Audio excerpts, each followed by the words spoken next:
တော်လိုင်းနယ်မြေတွေမှာမလိုလားအဖဲနဲ့ဂိတ်တွေဖွင့်စက်ကြီးကောက်နေတဲ့ကိစ္စတွေလည်းရှိပါတယ်အားလုံးလည်းသိကြမှာပါဒါနဲ့ပတ်သက်ပြီးတော့တကူတော်တုပရာသာဆိုတဲ့ဘဲတပွေရဲ့နော်တော်လိုင်းမှာပါဝင်နေတဲ့လူတယောက်ရဲ့ဒီဂိတ်တကိတ်မှာဖြစ်တဲ့ပြဿနာတစ်ခုနဲ့ပတ်သက်ပြီးကျွန်တော်တို့ဗီဒီယိုတစ်ခုကိုကျွန်တော်တို့ကြည့်ပြီးတော့ reaction လေးနည်းနည်းလုပ်ချင်ပါတယ်ဆိုတော့အဲ့ဒီဗီဒီယိုလေးကိုကျွန်တော်တို့အတူလိုက်ကြည့်လိုက်အောင်ပေါ့နော်ဆိုတော့သူကတော့ဆက်ကြည့်လိုက်ပါနော်ဟုတ်ပြီဒီဖြစ်ဒီနေကမောင်းဝဲကုန်မရဘူးနေကကခုမိုက်ခွက်ပြန်မှာဟမ်နေကမိုက်ခွက်မှာဘာဖြစ်ပြရဟုတ်ခဏခဏလေးဟုတ်ခဏဝင်ရတယ်အဲ့ဒီခဏဝင်ရတယ်ဆောင်းလာလားအမေကိုသင်္ကန်းနဲ့ဟာဆောင်းလာမင်းဘာလို့ဘာတော့ပြရလားဗျာဆိုစီးကြီးစီးရဘာစီးရအဲ့ဒါကဘာလို့ပြောဟဲ့ဘယ်တော့လာတော့ဘာမလို့ဘူးဘယ်ရလဲတော့မတော်လို့ငါတော့နားနေတာမင်းကြီးကတော့ဘာတော့ပြရတော့ငါမေးတာကြီးလေးဘာတော့ပြရတော့ခါတိုင်းကြီးဘာတော့ပြရတော့လို့ဒီခေတ်ကဟမ်အလူပဲနေရစင်လာရှိလို့ယူလာတာပြောတော့နေရစင်လာရှိလို့နေရစင်လာရှိဘယ်မှမဘောစားတဲ့အားပါလို့ပါခက်ထားပါပါတော့ဒီလိုစီကားတွေတော့ရဒီလားဖျက်ရမှာမရှိရှင်းလားသူကလာဟဲ့ဘယ်တော့ဒီအရင်ကဘယ်တော့အောင်လုပ်တာလားနော်တော့အလူကြီးဆိုးအောင်လည်းငါဆိုးတယ်မကြည့်ဘူးရှင်းလားအဲ့ဒါပြည်သူမျိုးတော့လွတ်မြောက်တော့လမ်းကြောင်းမဟုတ်ဘူးကွာရှင်းလားမင်းတို့ဒီဝိုင်းသမားတွေလက်ကောသောငါလုပ်ပေးထားတဲ့လမ်းမဟုတ်ဒီလမ်းရှင်းလားနော်မင်းတို့ပေးတဲ့အလူဝေးငါတို့ပြည်သူမလွတ်မြောက်ဘူးကွာရှင်းလားမင်းတို့ပေးတဲ့အလူဝေးငါတို့ပြည်သူမလွတ်မြောက်ဘူးစိတ်တွေရေလုံးနေတာဟဲ့ငါတော့ရကြတောင်းမှာငါတော့ဘာကြောင့်ယူအောင်ဒီပစ္စံမတည်ဘူးဒါတော့အထက်ကမင်းလုံးခိုင်းနေလုံးမလားတော့တိုင်းလားမင်းကိုလုံးခိုင်းလုံးမလား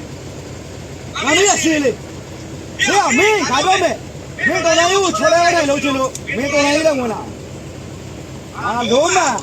အဓိကရဲ့တာမန်နဲ့မခွဲရတာဘူးငါလုံးလားတော်လိုင်းချော်လိုက်တဲ့လာမနဲ့နေစိတော့ကြည့်နေတာလုံးမမေလို့လေမင်းတို့တော်လိုင်းလို့လားမင်းတကယ်မှခေါင်းနေတက်လာခဏလူလာတာခဏလုံးနဲ့ခဏလူတာဟုတ်ပြီခဏလုံးနဲ့ခဏလူရဲ့ဘောင်ထားကြီးလူတော့ပါ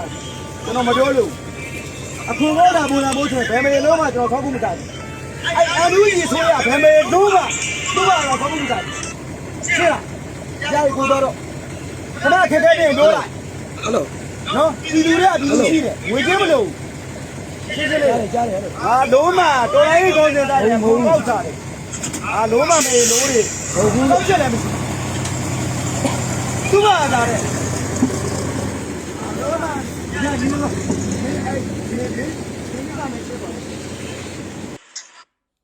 ဆိုတော့ဗျာဆဲတာကတော့မိုးမွန်နေရောပါဗျာဒါပေမဲ့ကျွန်တော်ကပြောချင်တာကဘာကောင်းတယ်လဲဆိုတော့ဒီဘဲလိုလူမျိုးတွေလည်းရှိဖို့လိုတယ်ဗျာနော်ဆိုတော့ဒီလိုထောက်ပြပြောဆိုမဲ့သူတွေအဲ့လိုရေးရေးဝုန်းဝုန်းနော်တနက်ကင်ထားတဲ့ကောင်ကိုတော်ရုံပြောဖို့ဆိုတာမလွယ်ဘူးဗျာနော်မလွယ်ဘူးဒါဂိတ်ဖွင့်ပြီးစက်ကြီးကောက်တယ်လို့ပါလို့ဆိုတာကဂိတ်ကြီးကောက်တယ်ဆိုတာကကျွန်တော်ပြောပြမယ်ဒါကလက်ဖေးလက်ယူမှုပဲဗျာနော်ဆိုတော့တရားဝင်စစ်ဆေးဖို့စစ်ဆေးဂိတ်ဖွင့်ထားတယ်ဆိုတာပြဿနာမရှိဘူးဒါကိုပတ်စံပေးယူပတ်စံပေးနဲ့ပတ်စံနဲ့ဒီဂိတ်တွေဖြတ်တယ်ဆိုတာကကျွန်တော်တို့မြင်မှာတော့ဒါမလုတ်တင်မလုတ်ထိုက်တဲ့လုတ်ပဲဆိုတော့ဒါမှောင်ခိုပစ္စည်းတွေပါလာမယ်ဗျာနော်ဆိုတော့မှောင်ခိုပစ္စည်းတွေကိုခုဗျာခု1000ပေးတယ်ပဲဖြစ်ဖြစ်1000ပေးတယ်ပဲဖြစ်ဘယ်လောက်ပေးတယ်ပဲဖြစ်ဖြစ်ပေါ့နော်ဆိုတော့မှောင်ခိုပစ္စည်းပါလာရင်များများပေးမယ်ဆိုတော့နောက်ပိုင်းကျဒီ gate တွေကဘာလို့ဖြစ်လာမလဲဆိုတော့နော်ဒီစစ်တပ်ကကောင်းတွေ gate တွေလိုမျိုးဖြစ်လာမှာပဲလက်ပေးလက်ယူမှုတွေလည်းပို့ပြီးတိုးလာမှာပဲဆိုတော့ तू ပြောတာတော့တအားရိုင်းတယ်စကားပြောတာရိုင်းတယ်စိုင်းတယ်ဆိုပေမဲ့ तू ပြောတာဟာတွေအကုန်လုံးကလားအမှန်ပဲဗျာနော်ဒီငွေလောက်နဲ့မင်းတို့ငါတို့တော်လိုင်းရေးကအောင်မသွားဘူးဒါပေမဲ့ဘာလဲဆိုတော့တော်လိုင်းရေးကိုဖျက်လို့ဖျက်စီးလောက်ရကြတယ်ဆိုတော့သူတို့ချင်းချင်းလည်းနားလည်နေမှာပေါ့ဗျာဒီမှာ gate ဖွင့်ထားတဲ့ကောင်တွေနဲ့အချင်းချင်းလည်းသူတို့သိကြမှာပဲဆိုတော့ဒီလိုလောက်ရက်တွေကမလုတ်တင်မလုတ်ထိုက်ဘူးဆိုတာကိုတော့ဒီဘက်ရဲရဲရင်ပြောတာဆိုတော့သူ့ရဲ့အကောက်လည်းရှိတယ်တကူတော့သူ့ဘာရသာဆိုပြီးခင်ဗျားတို့ရှာကြည့်လိုက်သူလည်းတကယ်တိုက်နေတဲ့နေရာပဲလူပဲเนาะပြီးတော့ဒီနယ်မြေလွတ်မြောက်အောင်သူစူးစမ်းထားတာလေဒါလည်းဟုတ်တယ်ဗျာကျွန်တော်တို့အားလုံးပြန်ကြည့်လိုက်တော့သူကိုယ်တိုင်ပဲဝင်ရောက်ပြီးတော့မှဒီတိုက်ပွဲကိုဝင်ပြီးပါဝင်ထားတာပြီးတော့နာမကျန်းတဲ့ရဲဘော်တွေကိုသူကုသနေတဲ့ဗီဒီယိုဖိုင်တွေဘာတွေလဲတွေ့ရတယ်ဆိုတော့အင်မတန်ကောင်းတယ်ကျွန်တော်ကတော့ဒီလိုပြပြသားသားနဲ့ရဲကြီးပြောတာတွေကိုကျွန်တော်လက်ခံတယ်ကျွန်တော်တို့ဒီ လုံခြုံရေးရစစ်ဆေးတာဘာညာလို့ကျွန်တော်တို့လက်ခံပေမဲ့ခုနကငွေကြေးကောက်တာဆက်ကြေးကောက်တာဒါတွေကတော့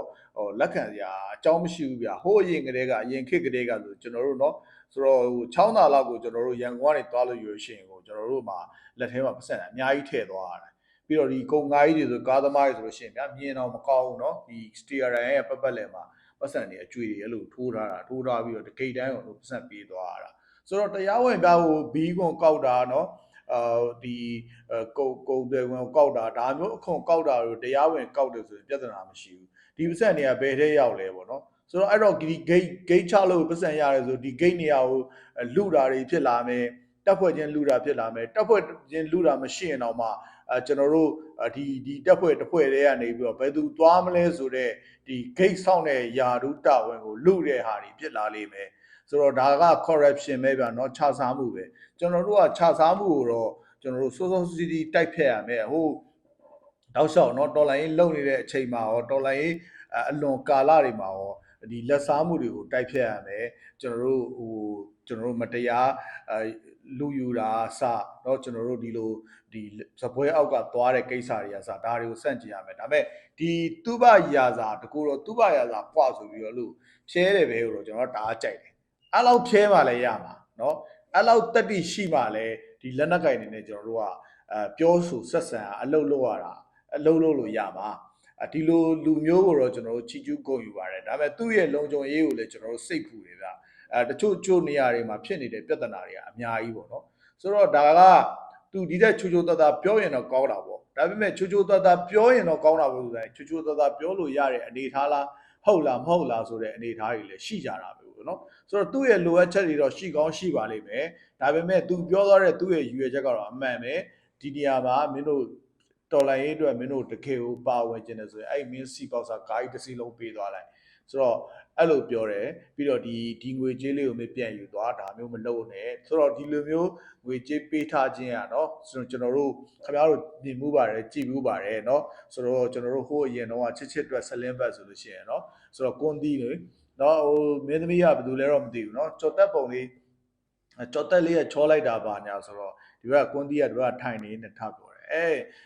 သူမွေးငါဝယ်ကြငါမွေးငါဝယ်ကြွေးထားတယ်လေပေါ့နော်ဆိုတော့အဲ့လိုပြောခံရလိမ့်မယ်ခင်ဗျာမချောပဲနဲ့ချောတယ်ပြောရလိမ့်မယ်ဆိုတော့သဘောကတော့သူ့စံစာရေးရတယ်ဆိုတာမျိုးကြီးလည်းဖြစ်တတ်တယ်အဲ့အတွက်ကျွန်တော်တို့ကငွေကြေးတစုံတရာမယူတာအကောင်းဆုံးပဲပြီးတော့ဒီလိုဒီတရားတွေလမ်းတွေမှာခိတ်တွေဖွင့်နေစစ်ဆေးလုပ်တယ်ဆိုလို့ယူရှင်ကျွန်တော်တို့ပတ်စံမကောက်တာအကောင်းဆုံးပဲခင်ဗျားတို့ပြည်သူတွေကိုယ်တိုင်ကလည်းငွေကြေးတစုံတရာသွားပြီးမပေးကြဘူးလို့တယ်ပေးမယ်ထောက်ပံ့မယ်ဆိုလို့ရှိရင်အဖွဲ့အစည်းကိုတိုက်ရိုက်တာသွားပြီးထောက်ပံ့ဖို့လိုတယ်လို့ကျွန်တော်ယူဆပါတယ်ဆိုတော့ကျွန်တော်ဒီကနေ့ရဲရင်ဒီလိုပြောဆိုပြီးတော့မှဗီဒီယိုတင်လာတဲ့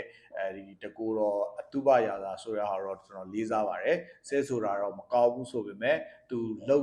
လုံနိုင်တဲ့လောက်လုပ်တယ်ပြောနိုင်တဲ့လောက်ပြောရဲဆိုရဲပြောတာတော့ကျွန်တော်အားရဝမ်းသာစွာကျွန်တော်ကြည့်ရှုနိုင်ပါတယ်ဆိုတော့နောက်ထပ်သတင်းတွေနောက်ထပ်ဗီဒီယိုတွေကျွန်တော်ဆက်လာပါအောင်မယ်အားလုံးကျေးဇူးအများကြီးတင်ပါတယ်ခင်ဗျာဖိုးရှုပ်လေး YouTube channel ကနေနှုတ်ခွန်းဆက်တာပါတယ်ကျွန်တော်တို့အောင်ပွဲဆက်ခံနိုင်ကြပါစေမိသားစုနဲ့ပြန်လဲဆုံတွေ့နိုင်ကြပါစေလို့ဆုမကောင်းတောင်းပေးလိုက်ရပါတယ်ခင်ဗျာ